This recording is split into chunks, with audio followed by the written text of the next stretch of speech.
겠습니다. 구약성경 신명기 12장 32절 한 절 말씀만 말씀의 의미를 생각하면서 읽겠습니다. 신명기 12장 32절입니다. 자, 성경을 들여다보시면서 말씀의 의미를 생각하면서 함께 읽습니다. 내가 너희에게 명령하는 이 모든 말을 너희는 지켜 행하고 그것에 과감하지 말지니라. 아멘. 자, 신명기는 이스라엘 백성들이 이제 가나안 땅에 들어가기 전에 모세가 모압 평지에서 이제 광야 2세대에게 전하는 그 율법 설교라고 말할 수 있습니다. 특별히 이제 하나님의 말씀을 잘 지킬 것을 이제 강조하는데, 오늘 말씀을 보면 가감하지 말고 지켜 행해라. 이게 뭐냐, 율법이 이스라엘 백성들의 국법입니다. 국법. 그래서 이 율법을 지킬 때 이스라엘이라고 하는 나라의 특징이 드러나게 돼 있어요. 이게 이제 중요한 말씀이에요. 율법을 지킬 때 이스라엘이라는 나라가 어떤 나라인지 그 특징이 잘 드러나게 돼 있어요. 왜? 여러분이 이제 기억을 하셔야 되겠지만은, 저 단추 좀 열겠습니다. 하나님께서 율법을 제정해서 이스라엘 백성에게 주실 때는 율법에는 뭐가 들었어요? 하나님의 뜻이 들어있어요. 뜻. 그러니까 율법을 지키면 뭐가 이루어지죠? 하나님의 뜻이 이루어지죠. 그러니까 제가 이제 전에도 말씀을 드린 것 같은데, 법은 그 어떤 나라, 그 나라의 그 정체성을 잘 드러내는 그런 거예요. 그래서 법이 어떠하느냐에 따라서 그 나라의 모습이 그렇게 되게 돼 있어요. 그러니까 자유민주주의 국가는 자유민주주의를 추구하는 법이 있죠. 그러나 독재적인 국가는 독재적인 법을 만들어 놓죠.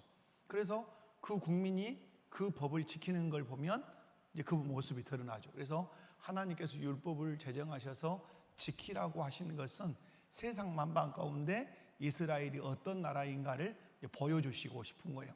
그래서 율법을 통해서 하나님께서 드러내시고자 하는 나라가 어떤 나라죠? 제사장 나라예요. 이것을 제사장 나라라고 하는 말은 무슨 말이죠?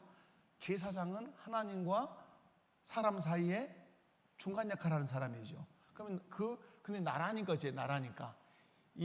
일개 개인이 제사장일 때는 사람과 하나님 사이를 이렇게 중지하는 역할을 하잖아요. 제사를 드림으로. 근데 이게 개인이 아니고 뭐가 된 거죠? 나라가 된 거죠. 제사장 나라, 제사장 국가. 그럼 뭐죠? 국가를 어디로 인도하는 거죠? 이제 하나님께로 인도하는 그런 제사장적인 의미를, 그 책임을 가지고 있는 나라가 이스라엘 나라란 말이에요. 그래서 이제 이것을 이제 결국 목표점이 하나님 나라예요. 그래서 여러분이 이제 기억을 하실 것은, 하나님께서 이스라엘 백성들에게 율법을 주신 것은 내 나라의 개성, 내 나라의 특징을 이걸 지킴으로 잘 드러내라. 그래서 이제 세계 만방이 이제 볼 수 있도록, 등불처럼 볼 수 있도록. 이것이 이제 우리가 마태복음 5장에서 7장까지 보면 여기가 뭐죠?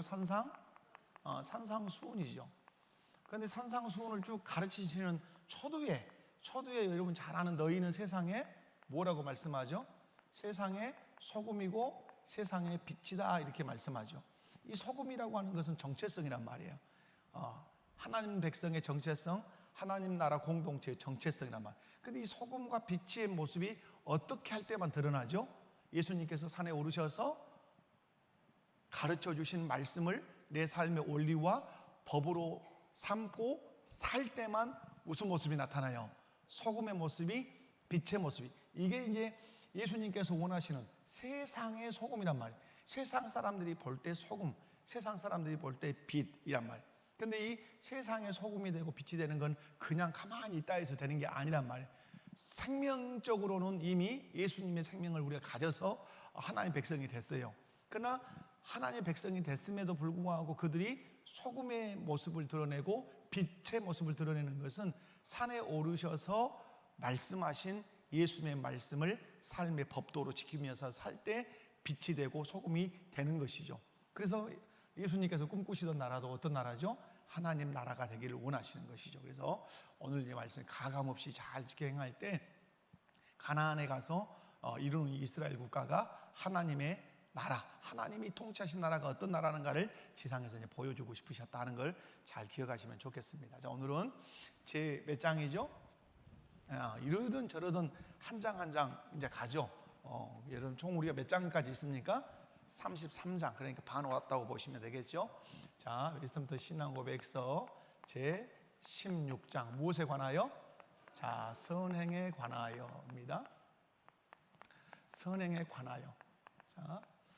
자, 한번 먼저 1항을 읽고 그 다음에 제가 설명을 쭉 해가도록 하겠습니다. 자, 1항을 읽습니다. 시작. 선행은 오직 하나님께서 그의 거룩한 말씀 가운데서 명령하신 것만이요 말씀에 근거 없이 어떤 좋은 의도를 구실로 하여 안출되는 것은 아니다. 자, 여러분 여기서 이제 선행에 관하여, 선행은 우리의 이제 그 구원론에서 선행은 무엇에 해당하냐면 성화에 해당돼요. 성화. 예. 근데 여러분 성화는 어떻게 해서 우리가 성화되죠? 성화는 성령께서 무엇을 가지고? 말씀을 도구로 쓰셔서 우리를 성화시키시죠. 그러니까 성화는 우리의 스스로의 힘으로 되는 것이 아니라 반드시 누가 역사해 주셔야 되죠? 성령이 역사하시되 뭘 가지고? 말씀을 가지고 역사하세요. 그래서 성령이 우리에게 뭘 지키도록? 말씀을 지키도록. 여기에 필요한 게 하나 있다면 뭘까요? 성령께서 말씀을 가지고 우리에게 역사하셔서 성화의 목표점 뭐죠? 예수 그리스도를 닮는 거죠. 예수 그리스도를 닮음이죠. 이게 이제 우리의 성화의 목표점이에요. 그러면 예수 그리스도를 닮도록 성령께서 말씀을 가지고 우리 가운데 역사하실 때 우리에게 반드시 성화에서 필요한 게 뭐죠? 여기에 뭐 하는 거죠? 순종하는 것이죠. 순종. 그래서 신앙의 꽃은 반드시 뭘로 피우는 거죠? 순종으로 피우는 거예요. 여러분, 그래서 순종은 유치한 단어가 아니에요. 아주 거룩하고 경건한 단어가 순종이에요. 그래서 선행은 뭐 어디에 들어간다? 성화 영역에 들어가는데, 성화를 우리에게 시킬 때 누가 주도적으로 역사하신다? 성령께서 뭘 가지고? 말씀을 가지고. 그때 우리가 거기에 보여야 되는 반응은 순종. 그렇게 할 때 목표점 예수 그리스도를 닮아간다 말이에요. 그럼 여러분 이제 여기 선행이라 했잖아요. 선행. 그러면 여기서 선행이라는 말은 선을 행한다는 뜻이잖아요. 선을 행한다. 그러면 선이란 무엇이냐 하는 것이죠. 이런 정의들을 여기는 나오지 않아요. 정리해 볼게요. 선이란 뭐냐는 거죠. 선을 때 우리가 여러분, 선은 절대선이 있어요. 절대선이 누구죠? 절대선은 하나님 뿐이에요. 하나님만 선하신 분이에요. 예수님도 왜 어찌하여 나를 선하다 하느냐? 선하신 분은 누구밖에 안 계신다? 하나님밖에 안 계신다. 그럼 예수님이 선하지 않다는 말일까요? 그건 그렇지 않아요. 하나님 이제 말씀. 그래서 여러분 절대선 누구예요? 하나님이에요. 그러므로 여러분 그러면 누구를 떠올려야 돼요? 하나님을 떠올리셔야 돼요. 그러면 선행이란 이렇게 할 때 선행이란 뭘까요? 하나님이 어떠하신 일일까요? 원하시고 기뻐하시는 일이에요. 기뻐하시는 일. 이걸 한마디로 얘기하면 하나님이 뭘 받으시는 일? 하나님이 영광 받으시는 일이에요. 영광. 그러면 이거 하나님의 영광이라고 하면 우리가 늘 제가 설교할 때 들었지만 우리의 무슨 목적이 되는 거죠? 창조의 목적과 무슨 목적? 구속의 목적이에요. 우리 정진경 목사님 오늘 이렇게 쭉 기도하시는 거 보면서 들으면서 하나님에게 올려드리면서 저분이 지금 기도할 때 다 뭘 녹여서 했어요? 설교를 했던 내용들을 쭉 녹여서 제 목회 또 담임 목사 목회 철학을 또 담아서 이렇게 기도를 했단 말이에요. 얼마나 감사한지 몰라요. 여러분 선행이란 뭐냐라고 할 때 절대선이신 하나님이 어떠하시는 일? 원하시는 일. 하나님이 기뻐하시는 일. 여러분이 오늘 읽었지만 내가 기뻐하는 건 선 아니에요. 내가 좋아하는 건 선 아니에요. 절대적으로 절대선이신 누구? 하나님이 원하시고 하나님이 기뻐하셔서 결국 그걸로 하나님이 뭘 받으시는? 영광을 받으시는. 그래서 창조의 목적과 구속의 목적을 이루는 그것이 무엇이다? 선행이다, 이렇게 보시면 돼요. 선행이라는 말은 다른 말로 하면 착한 일이에요. 착한 일. 그러면 착하다 할 때 착한 분은 한 분밖에 안 계세요. 착하다는 말이 꼭 어린아이한테 하는 말은 아니에요. 우리 안에 착한 일을 시작하신 이가, 누가 시작하시죠? 예수님이, 하나님 아버지께서 시작하시죠. 착한 분은 누구예요? 하나님 한 분밖에 안 계세요. 그 착한 일이 그러면 뭐예요? 그 한 분이신 절대 선인, 그것을 이제 우리가 철학적인 용어로는 지고선 이렇게 하잖아요. 그러면 착한 분이 하나님이신데 착한 일은 그 착하신 하나님이 원하는, 기뻐하시는, 영광 받으시는 그 일이 무슨 일이다? 착한 일이다. 그래서 오늘 보면 그러면 착한 일을 할 때 하나님께서 우리에게 주시는 도구가 뭐예요? 도구가? 이 착한 일을 하도록, 선한 일을 하도록 주시는 도구가 성경이죠. 성경. 이걸 여러분이 잊으시면 안 돼요. 성경. 기준이란 말, 근거. 여기에서 출발한, 여기에 근거해서 하는 행동만 뭐다? 선이에요. 성경의 근거해서 한 행동만 뭐라고요? 착하고 선한 일이라는 사실을 기억을 하시면 좋겠다. 자, 질문 1번 가겠습니다. 질문 1번. 자, 시작.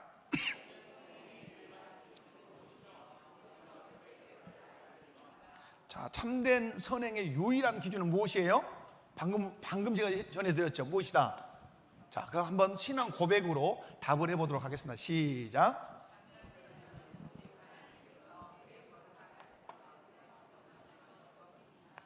자, 참된 선행의 뭘 지금 묻고 있죠? 선행의 기준이 뭐냐 하는 거죠. 그죠? 참된 선행의 기준이 뭐냐? 기준이 뭐라 그랬어요? 참된 선행은 오직이라고 그랬어요. 오직이란 말이에요. 오직 하나님께서. 그죠? 그래서 이걸 다른 말로 하면 뭐죠? 하나님의 그냥 말씀. 더 쉽게 말하면 우리가 가지고 있는 성경. 이것이 참된 선행의 기준이란 말이에요. 방금 말씀드린 것처럼, 그러므로 하나님의 말씀에 근거해서 한 것이 선행이고, 성경에 근거해서 하는 모든 행위가 뭐다? 선행. 생각부터가 그래요. 생각부터가 하나님의 말씀에 근거한 생각이면 어떤 생각이에요? 선한 생각이죠. 하나님 말씀에 근거한 마음을 품으면 어떤 마음이에요? 그 선한 마음이죠. 하나님의 말씀에 근거해서 어떤 걸 행했다면 그게 뭐예요? 선한 행위죠. 선한 행실이다 이 말이에요. 그걸 여러분이 기억을 하시면 좋겠어요. 그래서 그의 말씀 가운데에서 명령하신 것뿐이다 이 말은 다른 것 있다 없다. 자, 설명 함께 읽습니다. 시작. 우리의 신앙과 삶의 원리는 오직 성경뿐입니다. 그러므로 참된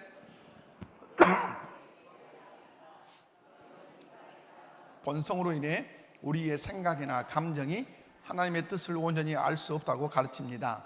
그러므로 무엇이 선한 일인지 인간의 주관적인 생각이나 세상의 도덕적 기준이 아니라 오직 하나님의 거룩한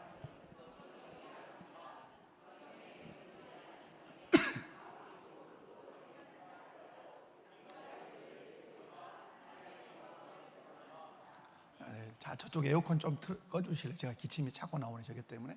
자, 죄송해요. 자, 여러분 다른 게 아니죠. 우리의 신앙과 삶의 원리는 오직 무엇이다? 뿐이다. 아멘.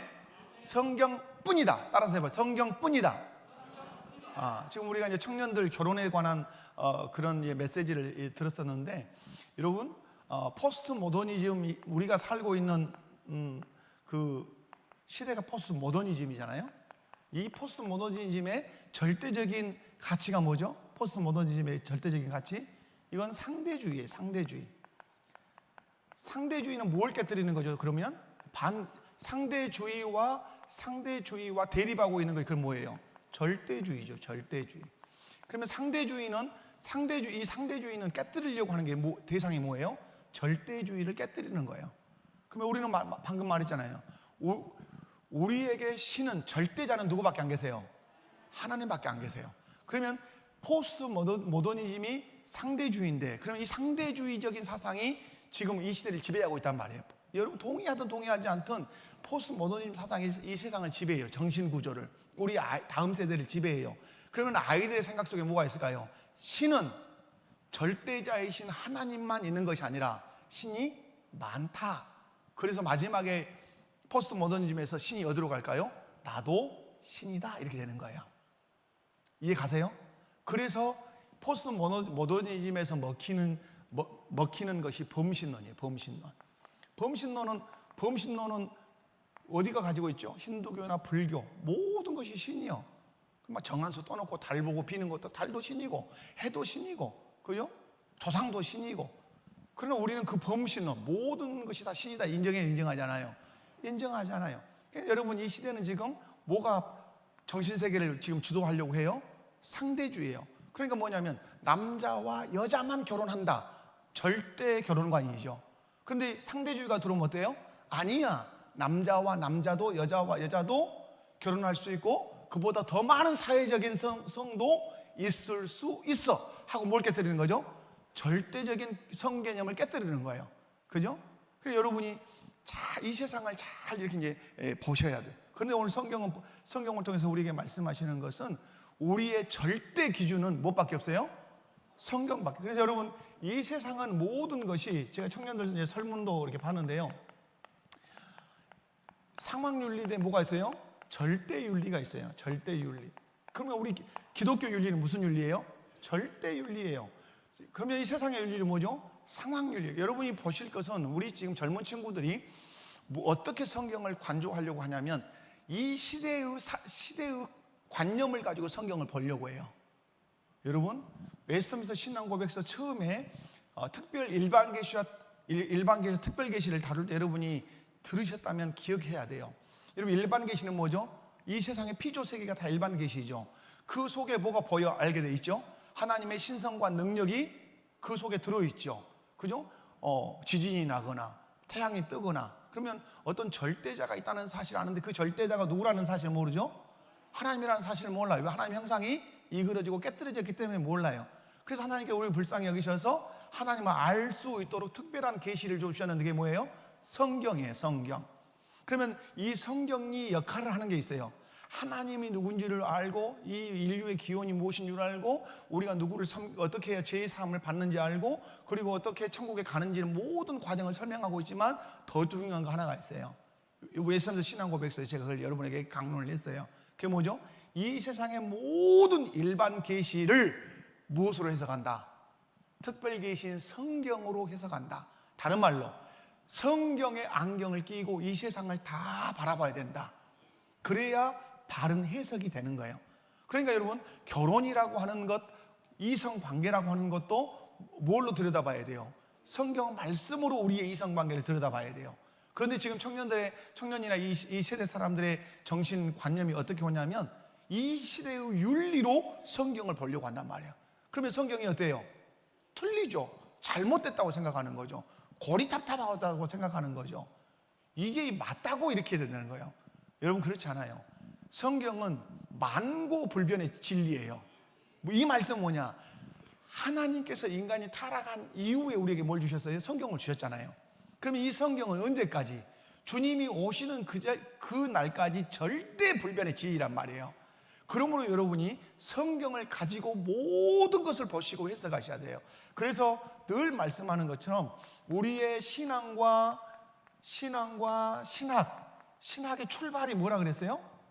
애우셔야 되죠. 우리 교인들은 신앙과 신학의 출발이 뭐예요? 출발이 여러분, 상담이 뭐냐라고 물으면 인간 이해 이런단 말이에요. 상담이 뭡니까? 하고 상담하게 정의를 말하면 한마디로 말하면 뭐라 그런다고요? 인간 이해 이런단 말이에요. 인간을 이해하기 위해서 뭘 공부하는 거죠? 상담을 공부한단 말이에요. 마찬가지로 신앙과 신학의 출발이 뭡니까? 라고 말하면 우리는 뭐라고 말해야 돼요? 계시, 의존, 사색이라고 말해야 돼요. 이건 너무 중요한 거예요. 계시가 뭐예요? 하나님의 말씀. 의존, 거기에 의지해서. 사색, 생각한다는 뜻이에요. 말씀에 의존해서 생각해야 돼요. 그러니까 여러분, 이 세상에 보이는 모든 것들을 우리가 보고 생각할 때 무엇에 의존해서? 말씀에 의존해서 생각해야 돼요. 그리고 판단하고 행동해야 돼요. 그래야 그것이 선이 되는 거예요. 아멘이십니까? 그것을 벗어나면 그 선이 아니고 그게 죄가 되는 거예요. 그래서 여러분이 잘 기억하셔야 되는 것은 지금 이 시대가 어떤 시대다? 상대주의 시대예요. 아주 평안하게 가고 있는 시대예요. 이 상대주의가 어디를 공격하냐면 절대주의를 공격해요. 이게 그러니까 이 세상이 아주 때를 지어서 달라드는 데가 그래서 어디예요? 교회예요, 교회. 그 이상한 게 아니에요. 여러분이 잘 기억하시기 바랍니다. 그래서 우리의 신앙과 삶에 올리는 오직 무엇뿐이다? 성경뿐이다. 아멘. 성경뿐이다. 아멘. 예. 자, 그러므로 참된 선행은 어디에 근거해야 합니까? 성경에 근거해요. 인간의 타락한 본성으로 인해 우리가 우리의 생각이나 감정이 하나님의 뜻을 온전히 알 수 있어요, 없어요? 없어요. 그러므로 선한 일이 무엇인지 판단하는 기준은 인간의 주관적인 생각 때문에 도덕적인 그 기준으로 알 수 없어요. 오직 거룩한 말씀 성경이어야 돼. 성경에 명령되지 않은 선행은 아무리 좋은 의도로 행한다 할지라도 인간의 의를 내세울 뿐 또 하나님의 영광을 훼손할 뿐이에요. 그래서 여러분이 계시에 의존하는 그 사색 행동하는 성도 되셔야 돼요. 자, 성경적 근거 신명기 12장 32절 읽습니다. 시작.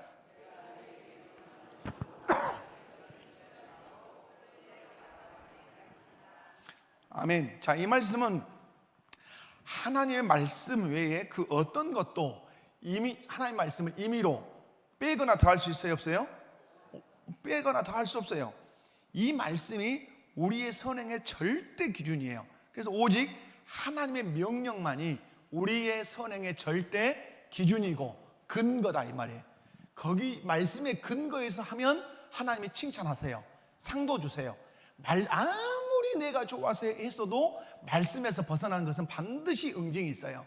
아멘. 자, 시편 119편 9절로 가봅니다. 시편 119편 9절 시작.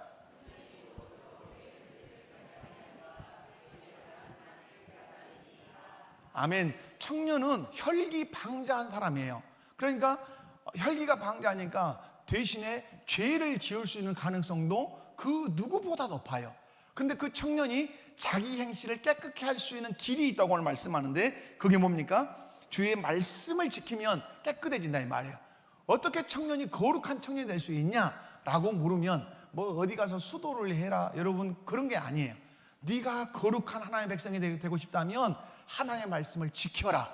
아멘이십니까? 그래서 우리 아버지들에게 에베소서 6장에서 가르치시는 게 뭐죠? 아비들아 너희 자녀를 주의 교훈과 훈계로 양육하라. 그러면 그 아이들이 어떻게 된다는 거죠?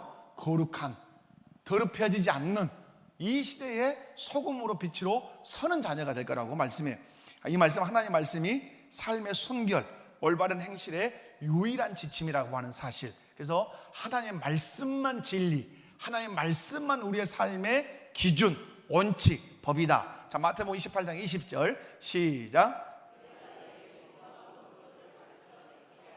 볼지어다 내가 세상 끝날까지 너희와 항상 함께 있으리라 하시니라. 아멘. 예수님은 승천하시기 직전에 제자들에게 말씀했어요. 저는 이 본문을 진짜 여러분에게 많이 말씀을 드렸어요. 내가 너희에게 분부한 모든 것을 가르쳐서 어떻게 해라? 지키게 해라. 2025년 우리 교회 표어의 근거가 되는 말씀이죠. 그죠? 내가 분부했다. 분부라는 말이 뭐예요? 내가 너에게 명령해 준 것이 있다. 계명으로 준 것이 있어. 그럼 언제 명령했어요? 예수님께서 공생의 기간 동안에 예수님께서 말씀을 많이 강론하시면서 뭐 하셨어요? 분부하신 것들이 있다 이 말이에요. 명령하신 것들이 있다 이 말이에요. 그럼 예수님이 왜 분부하셨을까요? 그분이 누구시니까? 자기 자신이 왕이란 말이에요. 누구의 왕이시죠? 구속한 자들의 왕이에요. 아멘. 그러니까 예수님께서 분부해 놓으신 이유는 구속한 백성들이 그 분부를 무엇으로 붙들고 살라고? 법으로, 삶의 원리로 붙들고 살라고 공생의 기간에 계속해서 분부하는 거예요. 1번 분부가 뭐예요? 회개하라 이 말이에요. 우리 이번에 했잖아요. 회개하라. 그러면서 뭐 원수를 사랑해라, 율법을 존중해라, 그죠? 오리를 가고자 하면 십리를 가거라. 뭐 이런 많은 명령들이 있단 말이에요. 그죠? 그러면서 오늘 이 말씀에서 우리가 가르치고 지켜야 할 모든 것이 어디에 있어요? 주님의 내가 분부하는 것에 있다 이 말이에요. 너희가 지키고 너희가 가르쳐야 될 모든 것은 어디에 있다? 내가 분부하는 것에 들어있다. 그러므로 분부하는 것들을 너희는 어떻게 해야 돼? 가르치고 지켜야 돼. 아멘이십니까? 그래서 여러분 신명기 6장 같은 데 보면 쉐마 이스라엘, 이스라엘아 들으라 할 때 아주 누구에게 더 강조점을 두죠? 아버지들의 강조점을 두죠. 자녀들에게 일어났을 때, 또 그 길을 걸을 때, 누웠을 때 계속해서 뭘 가르치라고 말씀하죠? 하나님의 말씀을 가르쳐라, 그렇게 말씀하죠. 그래서 여러분, 제가 이상국가를 말했잖아요.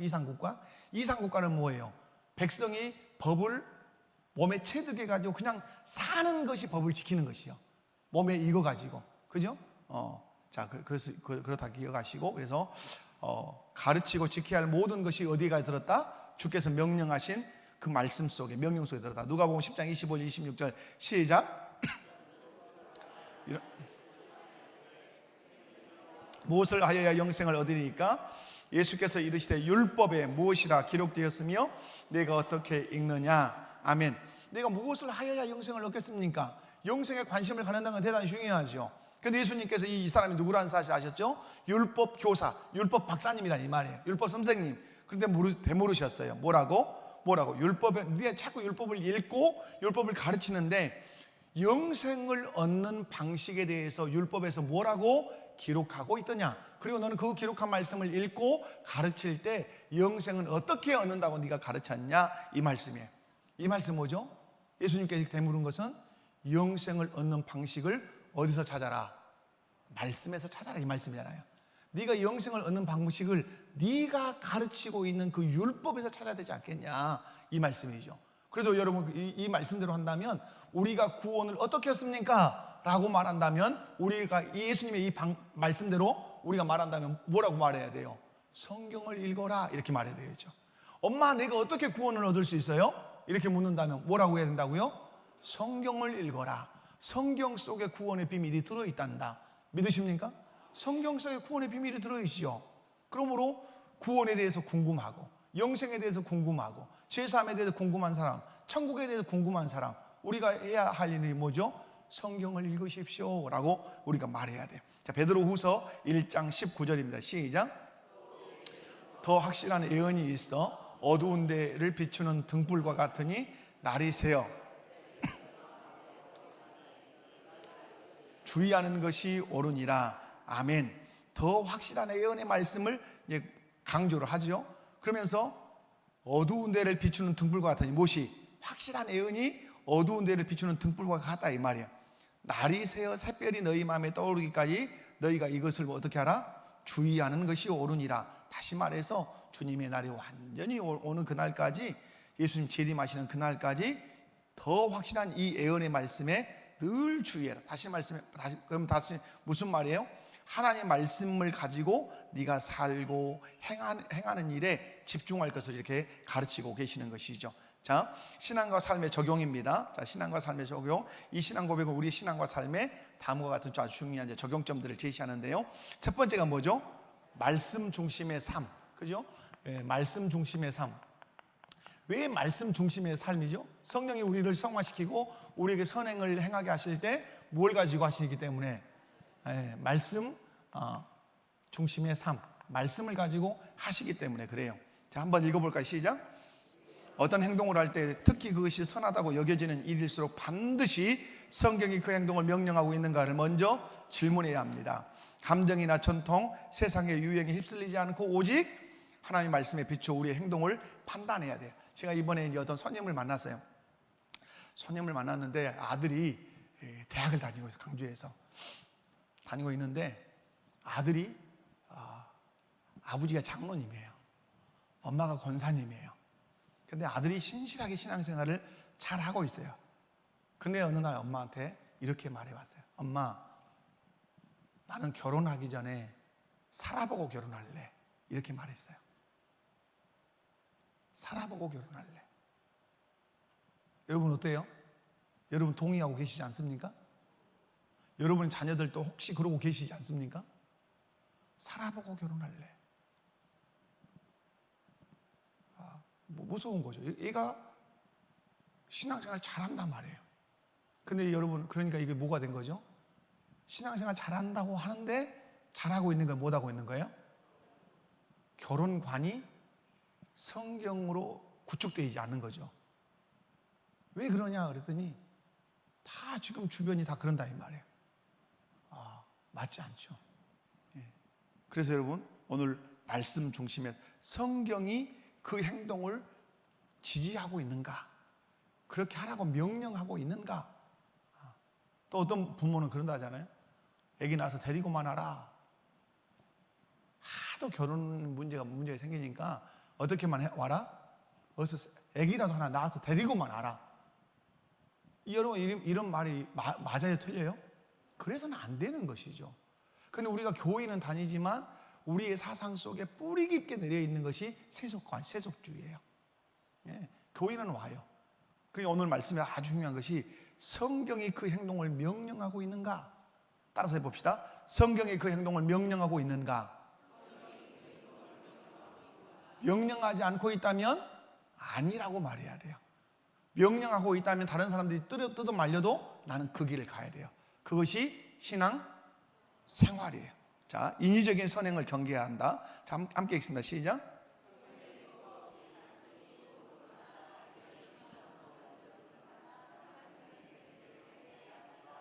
자, 그렇죠? 그냥 단순히 좋은 의도, 열심만으로 만들어진 봉사나 종교적인 행위를 어떻게 해야 된다? 경계해야 돼요. 이런 것은 자칫 자기 의를 드러내고 하나님의 그 영광을 훼손할 수가 있어요.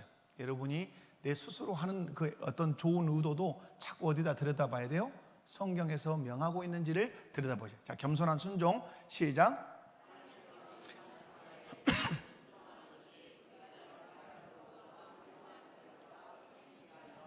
그래, 아멘. 자, 우리는 하나님의 뜻을 헤아리려고 노력하고 그 말씀에 순종하는 것이 가장 큰 선행이라는 사실을 기억하셔야 돼요. 여러분, 우리는 업적을 생각해요. 업적. 얼마나 큰 일을 했냐, 이 업적을 생각한단 말이에요. 근데 업적보다 더 중요한 것이 뭐예요? 업적보다 중요한 것은 그것이 어디에 근거한 거냐? 하나님의 말씀에 근거했냐? 이것이 중요하단 말이에요. 계시에 의존해서, 말씀에 의존해서 했다면 그것이 우리가 보기에 지극히 작은 것이라 할지라도 하나님 이걸 통해서 뭘 받으시죠? 영광을 받으세요. 어마어마한 업적을 세웠다 할지라도 그것이 말씀에 지지받지 못한 것이면 이것은 도리어 하나님의 영광을 그만큼 더 크게 훼손할 수 있다는 사실도 꼭 기억하셔야 돼요. 자, 두 번째 질문으로 가겠습니다. 자, 두 번째 질문. 자, 시작. 사람의 맹목적인 열심이나 좋은 의도에 근거한 행위가 왜 참된 선행이 될 수 없는가? 사람의 맹목적인 열심, 사람이 좋다고 하는 의도가 참된 선행이 될 수 없을 때가 있단 말이에요. 신앙 고백으로 고백해 보면 시작.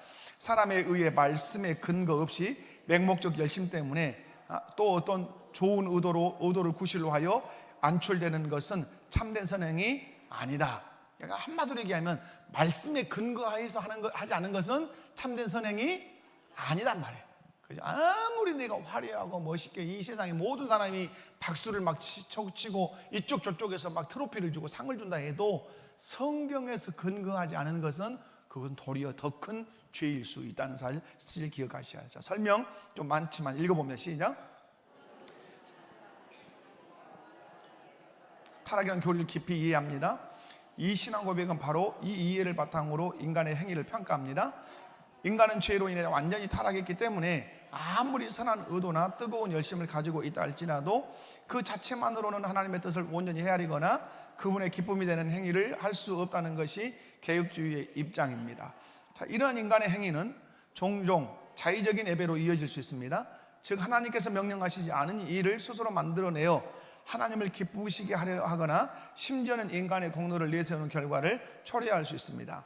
성경은 이러한 행위가 하나님의 절대 권위와 말씀의 충분성을 침해한다고 봅니다. 참된 선행은 인간의 기준이 아닌 오직 하나님 말씀이라는 객관적인 기준에 의해 정의되어야 합니다. 그렇지 않으면 우리의 열심은 결국 자기 의를 쌓는 행위가 되거나 심지어 하나님을 대적하는 우상 숭배의 형태로 변질될 수 있습니다. 아멘. 어려운 건 하나도 아니죠. 자, 뭘 얘기하는 거죠? 말씀에 근거했냐? 그러니까 우리는 자꾸 선한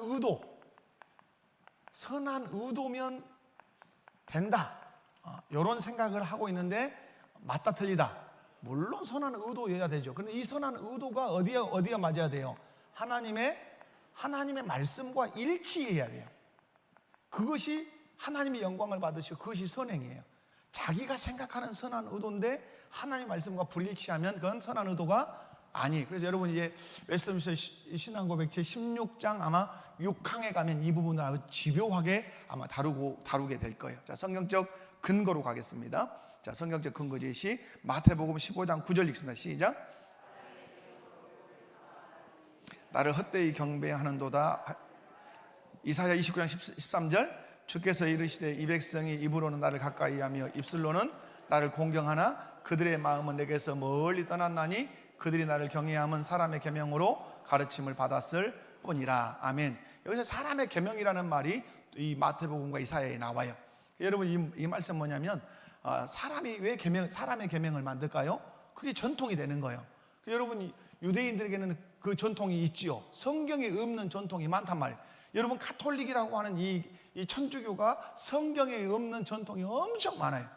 엄청 많아요. 여러분 교황 모호설, 교황은 모호하다, 오류가 없다. 그러므로 교황이 하는 말은 하나의 말씀과 동등한 권위를 갖는다. 이런 게 성경에 있습니까 없습니까? 성경은 뭐 어떻게 인간을 정의하죠? 의인은 없나니 하나도 없다. 그죠? 의인은 없나니, 그러면 거기에서 의인은 없나니 하나도 없다는 말에 이 교황이 죄될 수 있습니까? 죄될 수 없는 거예요. 그죠? 그런데 카톨릭은 그런 전통들을 많이 만들어 놓아요. 연옥에서 그래서 면죄부판매나 이런 것들, 또 그 다음에 성경에 없는 성례를 만들잖아요. 혼인 성사도 만들고 종부 성사도 만들고. 우리 성례는 두 개밖에 안 되죠. 세례와 성찬 두 개밖에 없단 말이에요. 왜? 성경에서 말한 것만 성례로 인정하는 거예요. 여러분 아무리 이렇게 사람들은 그 종교성이 있어서 카톨릭이 자꾸 사람의 어디를 건드냐면 종교적 심리를 건드려요. 제가 말했죠. 우리 강례상에다가 뭘 자꾸 촛대도 세우고 막 하면 사람이 그런 것들이 막 뭐가 서 있으면 더 경건해지려고 해요. 사람이. 왜? 종교적인 양식들이 막 보이면 사람들이 거기에서 이렇게 경건해지려고 해요. 그것 때문에 자꾸 어떤 조형물들을 막 만들어 놓고 뒤에 촛대도 넣고 막 성경책도 펼쳐 놓고. 그러면 여러분 여기 신발 신고 올라온 것은 여러분 옛날에는 진짜 생각지도 못한 일이잖아요. 그죠? 근데 왜 요즘 여러분도 마음에 안 들어 하시는 분이 계실 수도 있어요. 그러나 우리는 여기가 재단도 아니고 아니잖아요. 하나님께 예배하고 말씀을 전하는 곳이고 그런 것들이죠. 그러니까 여러분이 잘 보셔야 되는 것들은 인간이 만든 전통이나 그런 행위들이 성경에서 벗어났는데 그걸 지키면 그건 선행이다, 선한 일이 아니다, 선한 것이 아니다. 이렇게 기억을 하시면 좋아요. 자, 요한복음 16장 2절. 자, 시작. 때가 이르면 무릇 너희를 죽이는 자가 생각하기를 이것이 하나님을 섬기는 일이라. 여기 출교 동그라미, 죽이는 자 동그라미. 뭐죠? 그러면 언더라인, 이것이 하나님을 섬기는 일이라. 출교하고 사람을 죽이면서도 누구의 일이라? 이렇게 일한 사람이 있었어요. 누구요? 바울사도. 바울사도는 사람을 내가 열심으로는 교회를 핍박했다. 그래서 스데반도 죽이고 예전에 이것이 누구에 대한 열심이라고 생각한 거죠? 하나님을 섬기는 일이고 하나님에 대한 열심이라고 생각한 거죠. 그러나 맹목적인 열심이죠. 하나님의 뜻을 왜곡한 그런 열심이죠. 결국은 하나님의 말씀에서 많이 벗어난 악한 행위가 되고 만 거죠. 자, 사무엘상 15장이나 골로새서 2장 20절은 여러분 집에 가셔서 읽어보시면 돼요. 사무엘상 15장은 뭐죠? 사울이 제사를 지낸 거예요. 지내면 돼야 안 돼요?